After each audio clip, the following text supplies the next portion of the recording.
Hello everyone, welcome. This is Lakshmi Prasad Adusumilli. Today in this conference, I want to talk about building mission critical emergency response systems in Rust. I'm a highly experienced cloud DevOps lead with over 13 years experience in IT industry.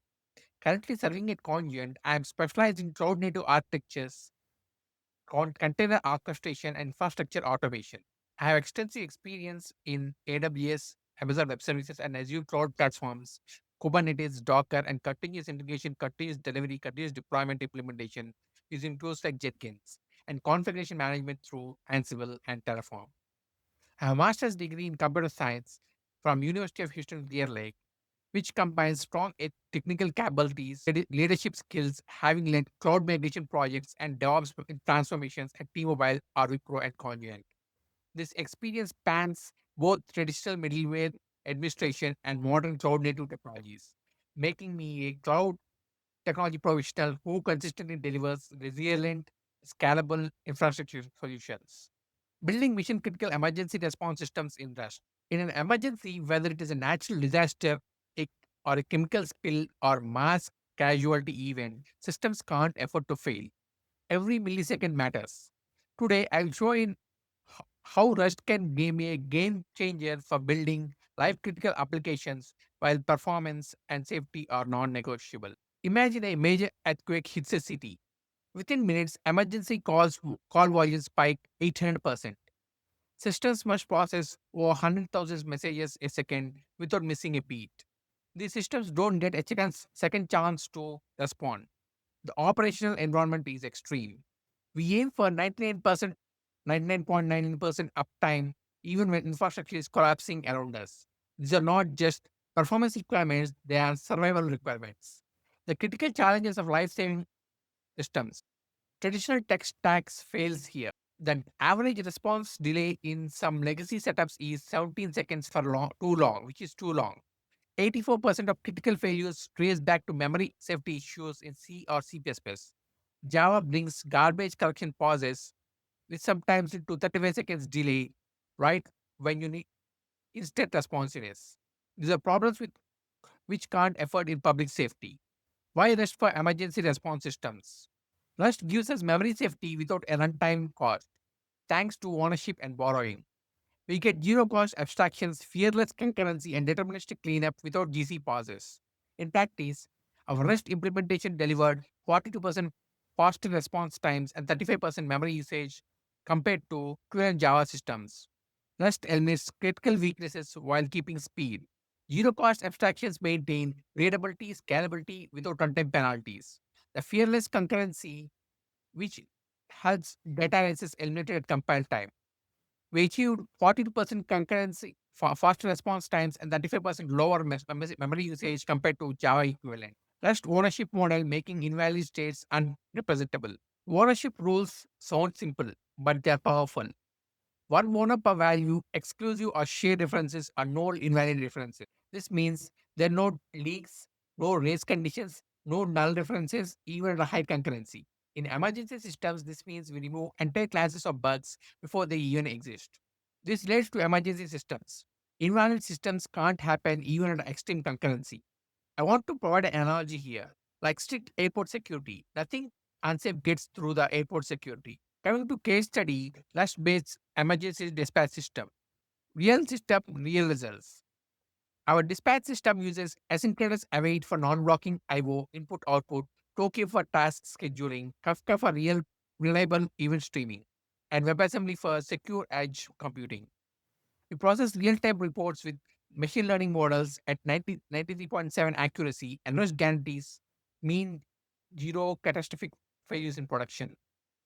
I want to discuss in detail about the architecture of the Rust systems. The first component is asynchronous await for non-blocking input-output. I want to compare this with traditional back blocking IO model. In traditional blocking IO model, a thread makes a network or file request.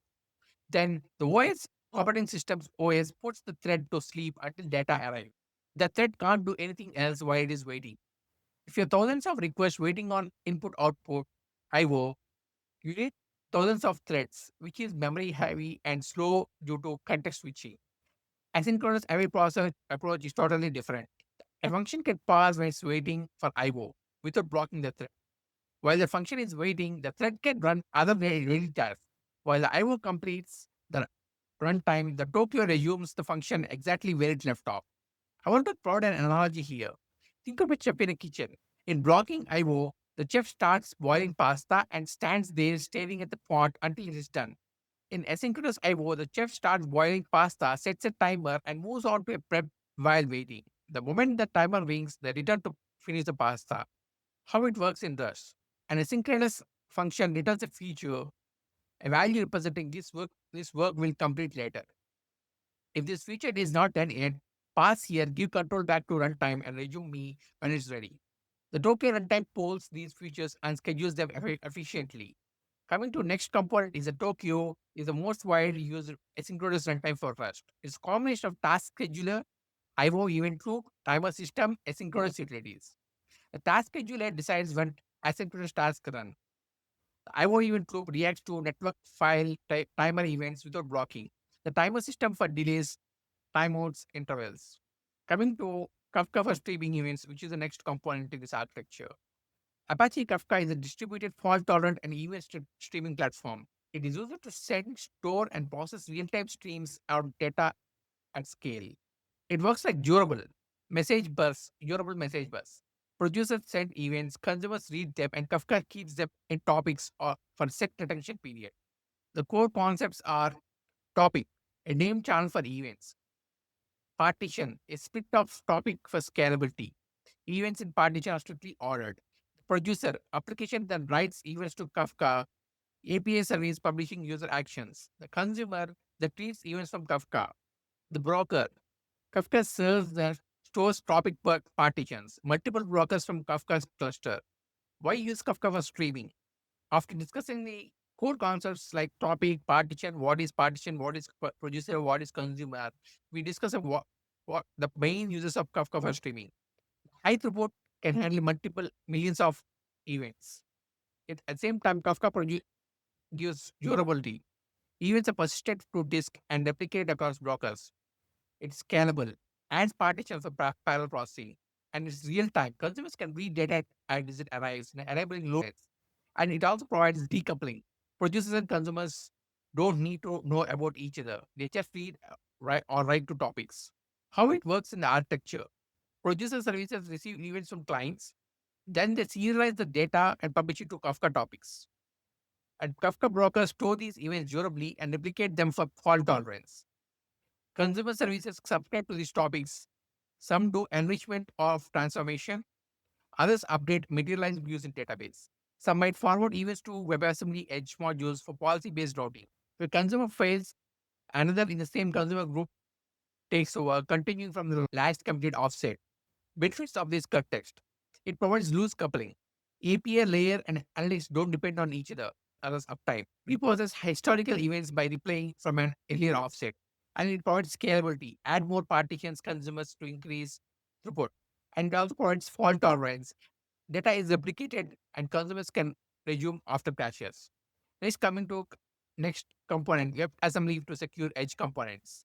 WebAssembly is a binary instruction format that can run in a sandbox environment. Originally built for browsers, but now used for widely used for outside of them. You can write code in languages like Rust, C, C++, Go, and compile. It is designed to be small, fast, and secure, ideal for edge deployments. Why use at the edge? Edge means running code on servers that are geographically close to the end user. Benefits of running WebAssembly. It provides low latency. Requests can be processed locally instead of traveling to a central server. It also provides security. Strong sandbox model. WebAssembly can't access the host OS directly. It only uses allowed APIs. Portability. Some WebAssembly module can run on different edge providers without rewriting. And it also provides fast cold starts. Modules load almost instantly and compared to containers or VMs. Encoding data domain safety in Rust type system. With Rust, we can encode domain rules directly into types. The patient ID is just not an integer. It's just an integer. Isn't just an integer. It's type that can only be visible validly constructed. This valid by construction approach moves error detection from unpredictable runtime failures to predictable compiler time checks. This is where the business rules baked into the compiler. Coming to zero cost abstractions for IoT sensor integration. For environmental monitoring to traffic surveillance to building integrity checks, Rush Trade System uses zero cost abstractions. We integrate varied IoT hardware without runtime penalties, which is vital when processing live data under load. The real world examples like environmental monitoring for hazards, traffic surveillance for accidents, structural integrity monitoring for buildings, these all are examples of the real time scenarios. These trades allow hardware diversity without runtime penalty, crucial in real time data environments. The core message of zero cost abstractions for IoT sensor integration is diverse sensors, same reliability. WebAssembly support for edge computing. With WebAssembly, we detect hazards 70 minutes faster than centralized systems. We keep running during network outages, protect privacy by processing locally, and cut bandwidth in crisis surges. In disaster, edge capability means survival. Benefits continue working offline, keeps sensitive data local, and reduces surge bandwidth. The core message of WebAssembly for edge computing is resilience when central infrastructure fails. Coming to performance benchmarks, we compare Rust versus traditional systems. We In this graph, you can see the response times, memory usage, CPU utilization, and worst case pass, that is GC passes, garbage collection passes. The benchmarks show Rust delivers near C++Cs but without its memory risks, and it outperforms Java while avoiding garbage collection passes. For us, this means no compromise between speed and safety. The core message is Rust proves the performance plus safety equation. Asynchronous await for non-blocking emergency processing. Here, it is a real emergency call flow. In the rest, we geolocate the caller, pull their info, query historical incidents, and all concurrently. Then a machine learning model recommends resources and dispatch is triggered. Rust asynchronous await syntax uses concurrency without callback hell. Patterns for fault tolerant distributed systems in Rust. The implementation of circuit breakers that automatically isolate failing components prevents cascading failures that might otherwise disable, and while fallback mechanisms ensure that critical operations continue even when optimal performance is impossible. These approaches have proven essential for maintaining emergency service functionality during infrastructure disruptions, while traditional systems often experience complete outages when key components fail. Lessons from deploying Rust in public safety. In 18 months of operation, we had zero memory related caches, strong performance, easier compliance, and cost savings, and reduced infrastructure costs.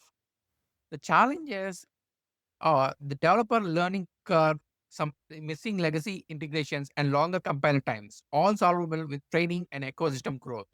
The core message is successes outweigh the challenges. The key takeaways. Rust ownership model prevents catastrophic bugs. It delivers C++ performance with safety. Type-driven design eliminates entire error classes. And WebAssembly enables edge computing. In emergence count, and we can deliver the right response every time. Rust is the right choice for mission critical. Thank you.